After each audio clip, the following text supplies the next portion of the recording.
नमस्कार। सुबह के 8 बज चुके हैं और वक्त हो चला है टॉप एजेंडे का। मैं हूं आपके साथ ऋतु तिवारी पोखरियाल। बुलेटिन की शुरुआत करेंगे। आज हिमाचल प्रदेश के चुनावी दौरे पर सीएम योगी रहने वाले हैं। कांगड़ जिले की ज्वाली विधानसभा में सीएम योगी करेंगे जनसभा। कांगड़ा जिले के ज्वालामुखी विधानसभा में गरजेंगे सीएम योगी आदित्यनाथ। बिलासपुर जिले की घुमारवी विधानसभा में सीएम की जनसभा है। तो आज बेहद महत्वपूर्ण ये जनसभाएं रहने वाली है।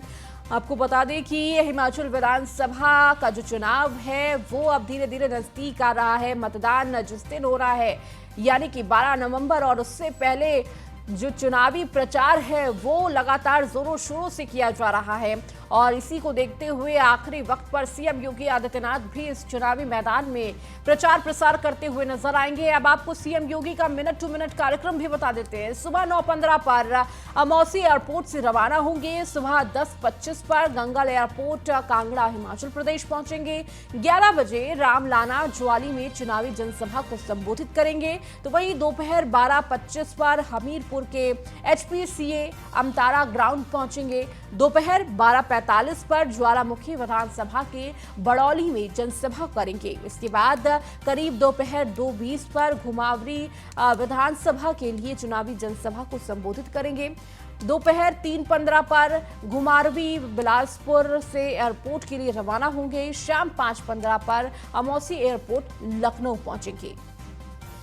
और ज्यादा जानकारी के साथ हमारे संवाददाता अश्विनी द्विवेदी हमारे साथ जुड़ चुके हैं। अश्विनी, बेहद महत्वपूर्ण आज सीएम योगी आदित्यनाथ का ये हिमाचल चुनाव प्रचार रहने वाला है। कई सारी जनसभाओं को संबोधित करेंगे और देखिए कहीं ना कहीं हिमाचल प्रदेश की जो जनता है वो भी उत्साहित होगी, क्योंकि सीएम योगी आदित्यनाथ को सिर्फ उत्तर प्रदेश में ही नहीं, देश के अलग अलग प्रदेशों में बेहद पसंद किया जाता है। उन्हें सुनना देखना हर कोई पसंद करता है।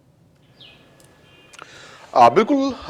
चुनाव कहीं पर भी हो, चाहे उत्तर प्रदेश में हो, चाहे बिहार में हो या फिर बंगाल में हो, हर जगह मुख्यमंत्री योगी आदित्यनाथ में की डिमांड रहती है।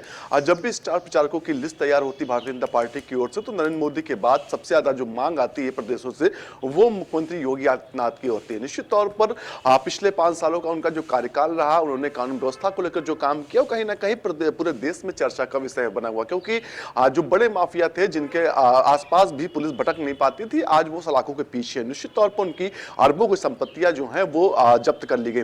कहीं ना कहीं ये छवि जो है ना, ये आकर्षित करती है जनता को, क्योंकि उसी का नतीजा है कि उत्तर प्रदेश में 37 साल के बाद कोई पार्टी लगातार दूसरी बार सत्ता में वापसी कर पाई। निश्चित तौर पर इसी का फायदा कहीं ना कहीं भारतीय जनता पार्टी को मिलता है और स्टार प्रचारक के तौर पर मुख्यमंत्री योगी आदित्यनाथ का इस्तेमाल बखूबी किया जाता है। आज फिर मुख्यमंत्री योगी आदित्यनाथ 2 विधानसभाओं का दौरा करेंगे, वहां पर प्रचार करेंगे। यह लखनऊ से रवाना होंगे 9:30 बजे के आसपास और हिमाचल प्रदेश पहुंचेंगे। वहां पर कांगड़ा जिला, बिलासपुर जिला की 2 विधानसभा सीटें हैं, जहां पर जाकर के भारतीय जनता पार्टी के जो प्रत्याशी होंगे उनके पक्ष में जो है चुनाव प्रचार करेंगे। निश्चित तौर पर देखा जाता है कि कानून व्यवस्था को लेकर के मुख्यमंत्री की जो छवि बनी है पूरे देश में, कहीं ना कहीं उसी के चलते वहां की जनता जो है डिमांड करती है, क्योंकि 5 साल का जो कार्यकाल रहा उसकी उपलब्धियां गिनाएंगी कि अगर वहां वापसी से फिर से सत्ता में वापसी होती है भारतीय जनता पार्टी को, क्या क्या काम, वहां क्या क्या फायदा जनता को होंगे। क्योंकि अक्सर देखा जाता है कि 5 साल कोई सरकार कार्यकाल पूरा करती है, उसके बाद वो अगर चली जाती है तो उसकी जो डेवलपमेंट की योजनाएं होती है वो अधर में लटक जाती हैं। निश्चित तौर पर ऐसे में अगर दोबारा से सत्ता में वापसी कर रही है वो पार्टी, तो कहीं ना कहीं आने वाले समय में जो योजनाएं उनकी होंगी वो फिर से आगे बढ़ पाएंगी। तो इन सब चीजों को लेकर के मुख्यमंत्री योगी आदित्यनाथ जाएंगे, वहां की जनता को समझाएंगे और कहीं ना कहीं अपील करेंगे कि भारतीय जनता पार्टी के पक्ष में वोट करें। क्योंकि अभी हाल ही में, अब कुछ दिन बाद ही गुजरात का चुनाव भी अनाउंस हो चुका है और कहीं ना कहीं सबसे ज्यादा डिमांड वहां से भी मुख्यमंत्री योगी आदित्यनाथ की स्टार प्रचारक के तौर पे आएगी, क्योंकि उनकी एक स्वच्छंद छवि है, बेदाग छवि है, कानून व्यवस्था को लेकर बेहतर काम, डेवलपमेंट को लेकर के बेहतर काम, साथ ही साथ एक जो चीज उन्होंने की है उत्तर प्रदेश के अंदर, जो आस्था के केंद्र है, उस तक चाहे वो वाराणसी हो, चाहे अयोध्या हो, गोरखपुर हो, मथुरा हो, इन जगहों को डेवलप करा रहे हैं। वहां पर पर्यटन के रास्ते खोल रहे हैं, जिससे एक और तो लोगों की जो आस्था जुड़ी है वो सीधे तौर पर वहां जा सकते हैं, दूसरी ओर वहां के जो लोकल लोग हैं उनको रोजगार मिलेगा, पर्यटन के अवसर बढ़ेंगे तो उत्तर प्रदेश की इकोनॉमी बढ़ेंगी। इन चीजों को जब जनता के सामने वहां पर रखेंगे, समझाएंगे, तो संभवतः पूरी उम्मीद है भारतीय जनता पार्टी की, भारतीय जनता पार्टी के पक्ष में वहां पर वोटिंग ज्यादा होगी। जी ठीक है अश्विनी, बहुत बहुत शुक्रिया इन तमाम जानकारियों को देने के लिए। बढ़ेंगे आगे। नोएडा की इस वक्त की सबसे बड़ी खबर आपको दे दें, नर्सरी से 8वीं तक के स्कूल बंद रहेंगे। बढ़ते वायु प्रदूषण के चलते यह फैसला लिया गया है। नर्सरी से 8वीं तक के केवल ऑनलाइन क्लासेस ही चलेंगे। तो 9 नवंबर तक बंद रखेंगे ये स्कूल रहने का आदेश दिया गया है। तो नर्सरी से लेकर 8वीं तक के सभी स्कूल बंद रहेंगे।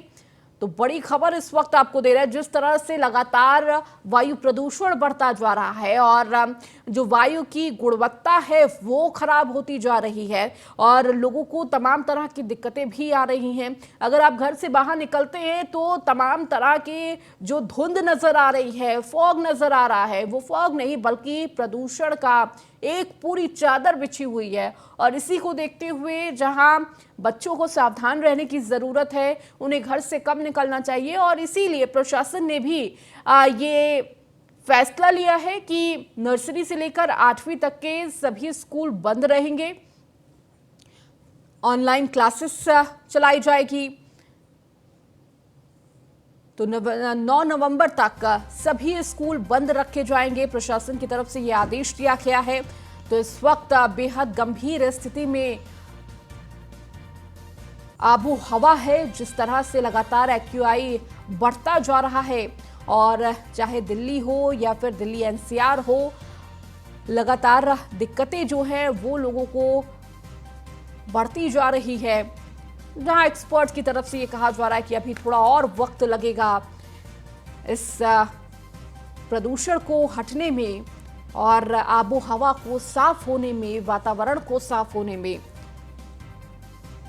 लेकिन कहीं ना कहीं इस आबो हवा से आम जनता के जनजीवन पर बुरी तरह प्रभावित हो रहे हैं। लोगों को सांस लेने में दिक्कत हो रही है और एक्सपर्ट भी यही कहते हैं कि अगर आप बाहर निकलते हैं तो मास्क लगाकर जरूर निकलें। तो नर्सरी से लेकर 8वीं तक के सभी स्कूलों को बंद कर दिया गया है। इसके साथ ही साथ हमारे सहयोगी भी हमारे साथ जुड़ गए हैं तमाम अपडेट्स के साथ। नोएडा से प्रिया अडाना हमारे साथ जुड़ी हुई हैं, लखनऊ से अश्विनी हमारे साथ जुड़े हुए हैं, वहीं मेरठ से अतुल शर्मा हमारे साथ जुड़ चुके हैं। सबसे पहले प्रिया, मैं आपके पास आऊंगी, चूंकि देखिए एक बड़ा आदेश प्रशासन की तरफ से दिया गया है। नर्सरी से लेकर 8वीं तक के सभी स्कूलों को बंद करने के आदेश जारी हुए हैं। ऐसी स्थिति है इस वक्त, आप घर से बाहर निकलते हैं, इस तरह का वायु प्रदूषण और इतनी बुरी क्वालिटी में अभी वायु की गुणवत्ता है, कहीं ना कहीं इसको लेकर अब हर कोई सजग है और हर कोई इसको लेकर एक कोई ना कोई कदम जरूर उठा रहा है। बिल्कुल, देखिए जो प्रदूषण का स्तर है लगातार बढ़ता हुआ ही नजर आ रहा है। दिवाली के बाद जो है पॉल्यूशन का स्तर लगातार बढ़ रहा है। एक्यूआई अगर हम देखें तो खतरनाक स्थिति में पहुंच चुका है। को लेकर डीएम ने देर रात आदेश दिए हैं, क्योंकि देखिए नन्हे मुन्ने बच्चे जो हैं उनको काफी परेशानियां हो रही थी, जिसके चलते आज प्री नर्सरी से 8वीं तक की कक्षा के सभी स्कूलों को बंद कर दिया गया है। वहीं ऑनलाइन क्लासेस बच्चों को दी जाएंगी, क्योंकि अगर आप अभी भी आप देखेंगी तो लगभग 8 बज चुके हैं। उसके बाद अगर आप पॉल्यूशन की मोटी चादर जो है आसमान में हमें देखने के लिए मिल रही है। लोगों को काफी समस्याएं झेलनी पड़ रही है, लोगों की आंखों में जलन हो रही है, गले में खराश।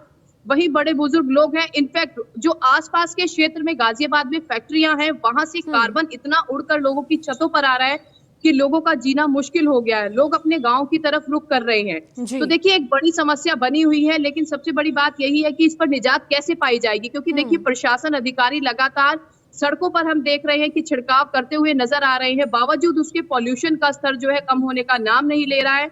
आज स्कूलों को बंद किया गया है और हो सकता है कि दिल्ली में ऑड इवन नंबर भी जारी करना पड़े, क्योंकि लगातार पॉल्यूशन का स्तर बढ़ता हुआ नजर आ रहा है। जहरीली हवा हो गई है, जहरीली सांस हम लोग ले रहे हैं। हालांकि हम सड़कों पर देख रहे हैं कि लोग मास्क लगाकर अब निकल रहे हैं, क्योंकि देखिए हमें अपनी सुरक्षा पूरी करनी होगी, क्योंकि पॉल्यूशन के स्तर में कोई भी सुधार अभी होता हुआ नजर नहीं आ रहा है। जी ऋतु। बिल्कुल प्रिया, और इस वक्त जिस तरह से जहरीली हवा हो रखी है, हर किसी के लिए दिक्कतों के पहाड़ खड़े कर सकती है। लोगों को सांस लेने में दिक्कत होती है, चाहे वो बुजुर्ग हो, बच्चे हो, तमाम तरह की अंदरूनी दिक्कतें भी हो सकती हैं इससे। और एक्सपर्ट भी यही कहते हैं कि आप जितना बच सकते हैं घर से निकलने की अगर जरूरत ना हो तो आप घर में ही रहे, क्योंकि बाहर जिस तरह से अभी वायु प्रदूषण हो रखा है बेहद चिंताजनक है। हमारे साथ कृष्णा भी जुड़े हुए हैं आगरा से। कृष्णा, आगरा की क्या कुछ अभी स्थिति है, किस तरह से एक्यूआई है वहां पर, क्या तस्वीर है वहां पर?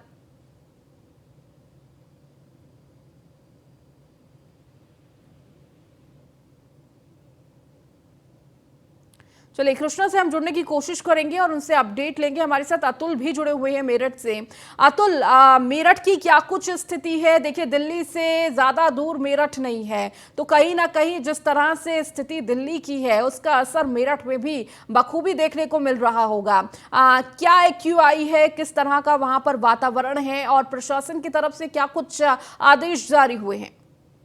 देखिए ऋतु, मेरठ की बात की जाए तो जहरीली सांसें हैं, उन्हीं के बीच आम जनता को जीना पड़ रहा है। लगातार काफी मुश्किलों के बीच आम जनता के लिए काफी मुश्किलें हो रही है, क्योंकि जो एक्यूआई है, एयर क्वालिटी इंडेक्स, वो काफी मेरठ में खराब देखने को मिल रहा है। क्योंकि 300 से ज्यादा एक्यूआई कल भी दर्ज हुआ था, और आज की बात की जाए तो आज भी अभी भी सुबह का वक्त है और 370 से ज्यादा मेरठ में एक्यूआई देखने को मिला है। दिल्ली एनसीआर की बात की जाए तो लगातार मेरठ के अंदर जिस तरह से जो प्रदूषण है वो काफी देखने को मिल रहा है। लगातार जो अधिकारी है, पोल्यूशन विभाग के अधिकारी हैं, नगर निगम के अधिकारी हैं, वो छिड़काव कर रहे हैं, जिसके चलते जो आम जनता है उसको सांस लेने में कुछ राहत मिल सके। वहीं पोल्यूशन विभाग के अधिकारी जो सड़क निर्माण चल रहा है वहां पर जो पोल्यूशन होता है उसको लेकर के लगातार निर्देशित कर रहे हैं कि साफ तौर पर वहां पर जाकर के खुद चालान कर रहे हैं कि जो पोल्यूशन है उस पर कंट्रोल किया जाए। तो उसी को लेकर के अगर मेरठ की बात की जाए, या आप पीछे मेरे पीछे घनी चादर देख रहे हैं, देखिए सूर्य निकल चुका है और उसके बावजूद भी अगर देखा जाए तो अभी यहाँ पर सूर्य की किरण नहीं पहुंच पा रही है, क्योंकि जो जहरीली चादर है, जो पोल्यूशन है, उसकी चादर के बीच आम जनता के लिए काफी दिक्कतों का सामना करना पड़ रहा है। बिल्कुल अतुल, और देखिए हर जगह जिस तरह से तस्वीर आ रही है बेहद चिंताजनक ये तस्वीरें हैं। हर कोई इसमें अभी चिंतित है कि किस तरह से शुद्ध हवा में सांस ले पाएंगे, कब वो वक्त आएगा। अश्विनी भी हमारे साथ जुड़े हुए हैं। अश्विनी, अगर उत्तर प्रदेश की राजधानी लखनऊ का जिक्र किया जाए और आसपास के इलाकों का जिक्र किया जाए, क्या स्थिति है वहां पर और वहां पर प्रशासन की तरफ से क्या कुछ आदेश जारी किए गए हैं? बिल्कुल, अगर लखनऊ की बात करें, लखनऊ में स्थिति अभी सामान्य बनी हुई है। कल का जो एक्यूआई रिकॉर्ड किया गया है वो 215 किया गया है, जो सामान्यतः इतना बेहद गंभीर स्थिति नहीं बनाने वाला है। जिसके चलते हालांकि जो मौसम विभाग है उसके अनुसार कहा गया है कि जो एक्यूआई में जो बढ़ोतरी हुई है, कहीं ना कहीं जो एक तो दिवाली के बाद में मौसम लगातार बदल रहा है और पारा जो लगातार गिर रहा है, जिसके चलते सतह है वो सख्त हो चुकी है, जिसके चलते पोल्यूशन जो है निकल नहीं पा रहा है एक तरीके से।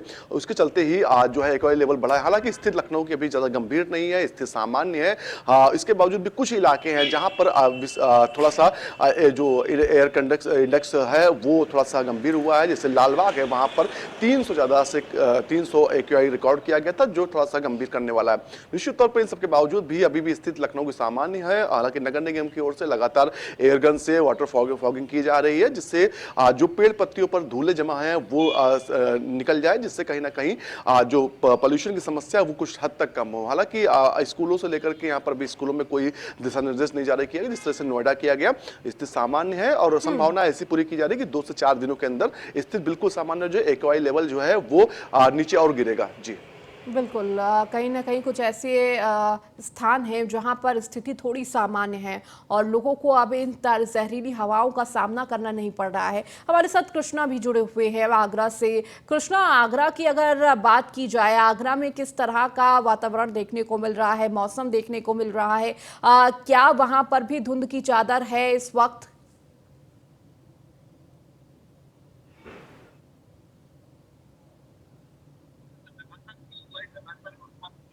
आगरा की कई जगह की बात की जाए तो आगरा में निश्चित तौर से कई जैसे संजय प्लेस का एक्यूआई लगातार 400 से पार हो रहा है। भोजरा की बात करें या सदर की बात करें या फतेहाबाद रोड की बात करें, तो आगरा में जहरीली हवा जिस तरह से हावी है और बावजूद पॉल्यूशन विभाग की बात करें तो पॉल्यूशन विभाग केवल नोटिस का खेल खेलता हुआ दिखाई दे रहा है। पॉल्यूशन विभाग के अधिकारी से बातचीत जरूर की गई थी। उन्होंने कहा कई दर्जन मतलब 1 दर्जन से ज्यादा कम से कम नोटिस देने पड़ते हैं। उसके बाद लखनऊ के स्तर पर कार्रवाई होती है। तो निश्चित तौर से ये नोटिस का खेल खेलकर केवल पॉल्यूशन विभाग केवल खालापूर्ति कर रहा है।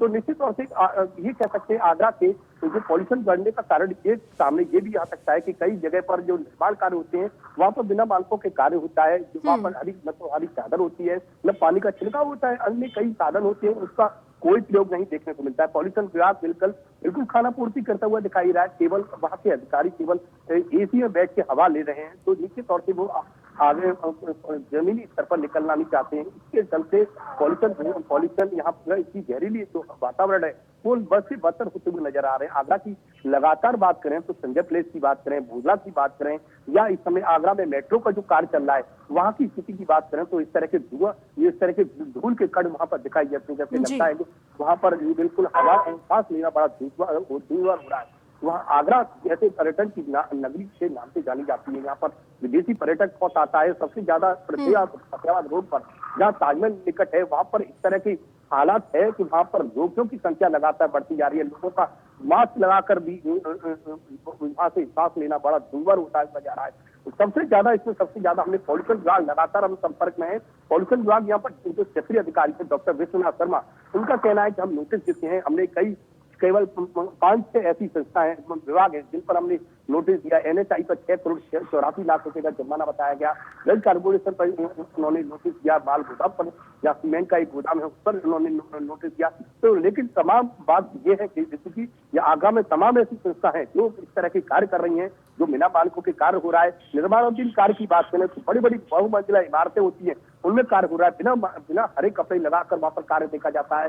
सड़क पर नहीं है तो सड़क पर न तो हरे कपड़ा है न पानी का छिड़काव है। तो लगातार ये इस महत्वपूर्ण बात है कि पॉल्यूशन विभाग अपनी जिम्मेदारी से कार्य नहीं कर रहा है, क्योंकि यहाँ के जो पॉल्यूशन विभाग है उन्हें बैठने की आदत है। वो अपने ऑफिस से दफ्तर से बाहर निकलना नहीं चाहते, जिसके चलते आगरा के लोगों की समस्या लगातार बढ़ती जा रही है। आगरा की बात करें तो पिछले 7 दिनों में AQI आसमान छू रहा है। करीबन प्रत्येक जगह की बात करें तो 400 पार हो रहा है, 300 पार हो रहा है, और इससे सांस लेने वाले रोगियों की संख्या बढ़ती जा रही है। और हमने कल डिस्ट्रिक्ट में भी मुआयना किया, वहां पर सबसे ज्यादा इसी प्रकार के मरीजों की संख्या लगातार बढ़ती जा रही थी। लोगों का ऐसा लग रहा है कि वहां पर आगरा में इस तरह से वहां पर बड़े बड़े स्कूल के गुब्बारे नजर आते हैं। हमने करीब कार्यदायी संस्थाओं से भी बात की तो उन्होंने कहा है कारण बताओ, नोटिस जरूर दिया है, लेकिन पॉल्यूशन विभाग कुछ अपेक्षाओं के चलते हम पर कार्रवाई नहीं करता। ये हमारे कैमरे में भी रिकॉर्ड की बात है। तो निश्चित तौर से ये कह सकते हैं पॉल्यूशन विभाग अपनी जिम्मेदारी से कार्य नहीं कर रहा है। पॉल्यूशन विभाग जिम्मेदारी से कार्य करे, निश्चित तौर से उन पर बड़ी कार्रवाई होगी और आगरा का AQI लगातार कम होगा। निश्चित तौर से कह सकते हैं पॉल्यूशन विभाग इसमें पूरी तरह जिम्मेदार है। बिल्कुल कृष्णा, इस गंभीरता को समझना होगा अधिकारियों को भी कि जिस तरह से अभी गंभीर स्थिति बनी हुई है, कहीं ना कहीं इसको कम करने की हर किसी को प्रयास करने की जरूरत है। हमारे साथ लगातार प्रिया भी जुड़ी हुई हैं। प्रिया, चूंकि आप खुद फील्ड में जाती हैं, तमाम तरह की तस्वीर आप खुद देखती हैं हर रोज। अगर नोएडा, दिल्ली की अगर जिक्र किया जाए तो किस तरह से प्रशासन की तरफ से तमाम व्यवस्थाएं की जा रही हैं ताकि इस तरह के जो प्रदूषण है उसको हल्का फुल्का कम किया जा सके, और एक्सपर्ट क्या कहते हैं, कितना और वक्त लगेगा ऐसी स्थिति से निपटने में?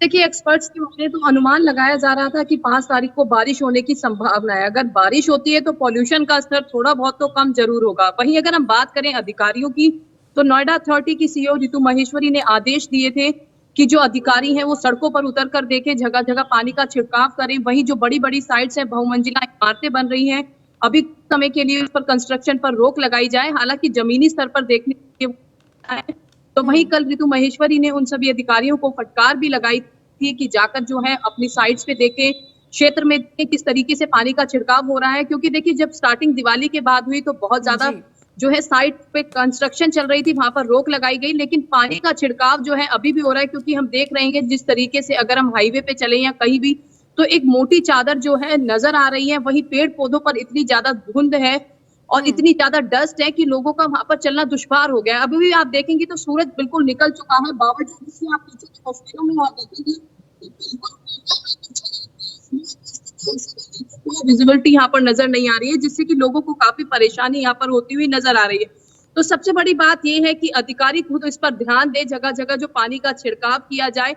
हालांकि देखिए, एक बड़ा फैसला ऋतु ये लिया गया है कि हाँ, स्कूलों को बंद किया जाए क्योंकि बच्चों को बहुत ज्यादा समस्याएं हो रही थी। और देखिए, बहुत सारे स्कूल ऐसे हैं जो ऑनलाइन कक्षाएं दे रहे हैं। 9 नवंबर को अब स्कूल खुलेंगे, क्योंकि बच्चों को सबसे ज्यादा परेशानी हो रही थी। वहीं अगर हम बात करें गाजियाबाद की, तो गाजियाबाद में तो पोल्यूशन का स्तर इतना ज्यादा बढ़ चुका है क्योंकि बहुत ज्यादा फैक्ट्रियां वहां पर हैं। अगर हम बात करें, continental carbon private India limited company है, जी। जिससे जो है कार्बन है निकल कर लोगों के कई किलोमीटर छतों पर पहुंच रहा है, जिससे लोगों को काफी समस्याएं हो रही हैं। वहीं उसके सामने कुछ कॉलेज हैं जहां पर बच्चों ने कल हंगामा भी किया, क्योंकि बच्चों का यही कहना है कि इन फैक्ट्रियों पर रोक लगे का स्तर कम होता हुआ नजर आया। लेकिन अभी जो है पोल्यूशन का स्तर कम होता हुआ नजर नहीं आ रहा है। जो जहरीली सांस है हम लोग ले रहे हैं। हालांकि मार्केट्स में हम लोग देख रहे हैं कि जो लोग हैं गीले मास्क सूती कपड़े के लगाकर निकल रहे हैं, क्योंकि देखिए अपना बचाव करना बेहद जरूरी है। हॉस्पिटल्स अगर हम बात करें तो डेंगू की वजह से, पोल्यूशन की वजह से लोग इतने ज्यादा बीमार हो रहे हैं कि हॉस्पिटल्स में बेड भी फुल हो चुके हैं। जी बिल्कुल प्रिया, देखिए जहां प्रशासन की तरफ से तमाम कोशिशें तो की जा रही हैं कि ऐसी स्थिति से निपटा जा सके, लेकिन इससे भी ज्यादा जरूरी है कि आम जनता को जागरूक होना और ऐसी स्थिति में किस तरह से किन किन बातों का ध्यान रखना है और मास्क लगाकर ही घर से बाहर निकलना। इसके अलावा क्या कुछ कर सकते हैं, इसकी भी जागरूकता बेहद जरूरी है। मेरठ से हमारे साथ अतुल जुड़े हुए हैं। अतुल, वहां पर बच्चों और बुजुर्गों का अगर जिक्र किया जाए, क्योंकि सबसे ज्यादा असर उनको ही देखने को मिल रहा है, उन पर इस तरह के प्रदूषण से कहीं ना कहीं जो अस्थमा के मरीज हैं उन पर भी दिक्कतों का सामना इस वजह से हो रहा है और ज्यादा दिक्कतें हो रही हैं उन्हें सांस लेने में। किस तरह से लोग वहां पर क्या कुछ कह रहे हैं और कैसे इस स्थिति से निपटने के लिए क्या कुछ एहतियात बरत रहे हैं? देखिए, अगर बच्चों की बात की जाए या फिर बच्चों की तो अस्थमा के मरीज हैं, हार्ट के पेशेंटों को लेने में काफी तकलीफ हो रही है। उन्हीं के लिए अगर बात की जाए तो साफ तौर पर प्रशासन ने भी नोटिस जारी किया है कि मॉर्निंग वॉक पर कम लिखने और बेहद जरूरी काम के लिए ही घर से बाहर निकले।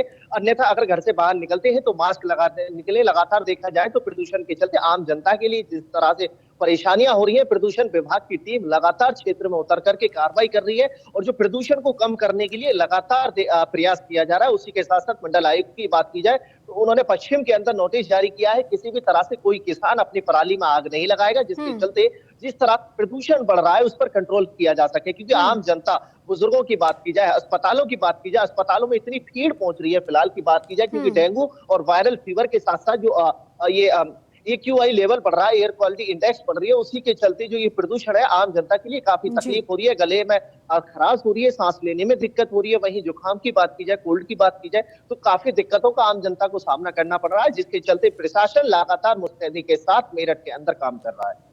ठीक है, आप सभी का बहुत बहुत शुक्रिया इन तमाम जानकारियों को देने के लिए। तो किस तरह से अभी इस वक्त जहरीली सांसें ले रही है आम जनता और इससे कहीं ना कहीं निपटने के लिए प्रशासन भी अपनी तरह से तमाम कोशिशें कर रहा है और जनता से भी अपील की जा रही है कि आप जितना हो सके बचे घर से निकलने से और तमाम तरह के एहतियात भी बरतें। बढ़ेंगे आगे। हाईकोर्ट ने ज्ञानव्यापी केस की होगी सुनवाई। मुस्लिम पक्ष की बची बहस पूरी की जाएगी। जस्टिस JJ मुनीर की बेंच में ये सुनवाई होगी। आज दोपहर 2 बजे यह सुनवाई होनी है। हाईकोर्ट में कल भी हुई थी सुनवाई, तो मुस्लिम पक्ष की बची बहस आज पूरी होगी। तो जस्टिस JJ मुनीर की बेंच में ये सुनवाई होनी है। कल भी सुनवाई हुई थी, जो अब बची हुई बहस है उस पर सुनवाई की जाएगी। तो दोपहर 2 बजे का वो वक्त होगा जब इस पूरे मामले को लेकर सुनवाई पूरी होगी। तो हाईकोर्ट में कल भी सुनवाई हुई थी। तो हाईकोर्ट में ज्ञानव्यापी केस से जुड़ी ये सुनवाई है। और अब खबर गाजियाबाद से है, जहां पुलिस और लुटेरों के बीच मुठभेड़ हुई। शिवम पंडित गोली लगने से हुआ घायल।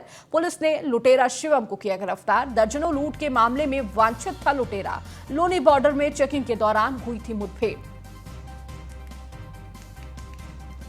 तो दिन दहाड़े पैथोलॉजी सेंटर में घुसकर दबंगों ने किया था घटना को अंजाम। तो दबंगों ने पैथोलॉजी सेंटर में घुसकर मारपीट की थी।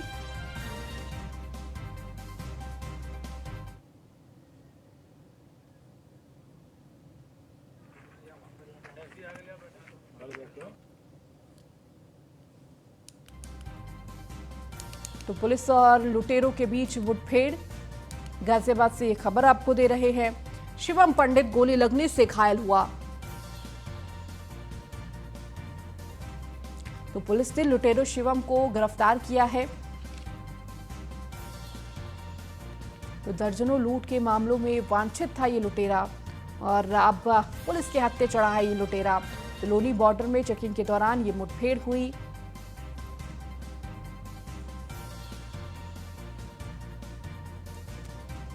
बड़ी खबर इस वक्त आपको गाजियाबाद से दे रहे हैं, जहां पुलिस और लुटेरों के बीच ये मुठभेड़ हुई, जिसमें लुटेरा शिवम पंडित गोली लगने से घायल हुआ।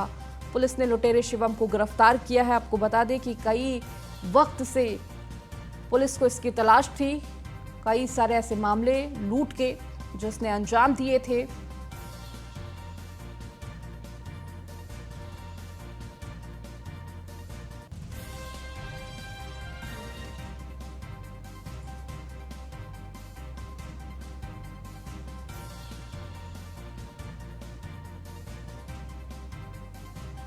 और अधिक जानकारी के साथ हमारे संवाददाता यादराम भारती हमारे साथ जुड़ चुके हैं। यादराम, पुलिस को एक बड़ी सफलता हाथ लगी है, लुटेरा शिवम गिरफ्तार हुआ है। देखिए, काफी वक्त से शिवम की तलाश की जा रही थी, कई सारे मामलों में वांछित चल रहा था।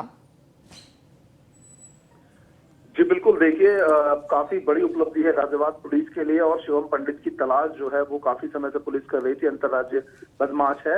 मैं बता दूं कि लोनी इलाके के लोनी बॉर्डर एरिया में पुलिस ने जब चेकिंग कर रही थी तभी पुलिस से शिवम की मुठभेड़ हो गई, और जब जो शिवम पंडित और उसके जो आदमी थे उन्होंने पुलिस पर फायरिंग कर दी, जिसके बाद दोनों तरफ से फायरिंग हुई और जो शिवम पंडित है उसको गोली लगी, और साथ ही उसके जो साथी थे वो फरार हो गए। फिलहाल जो पुलिस है वो शिवम से पूछताछ कर रही है, और साथ ही जो कैमरे बरामद से किए गए हैं, फोटोग्राफर से जो लूट की गई थी, और सभी तरह के जो पूछताछ है वो पुलिस उससे कर रही है, और ये पता लगाने की कोशिश करेगी आखिर जो गाजियाबाद में और कहाँ जो घटनाएं हैं उसको करने का प्रयास शिवम पंडित और उसका जो गैंग है वो कर रहा था। जी ठीक है यादराम, बहुत बहुत शुक्रिया इस जानकारी को देने के लिए।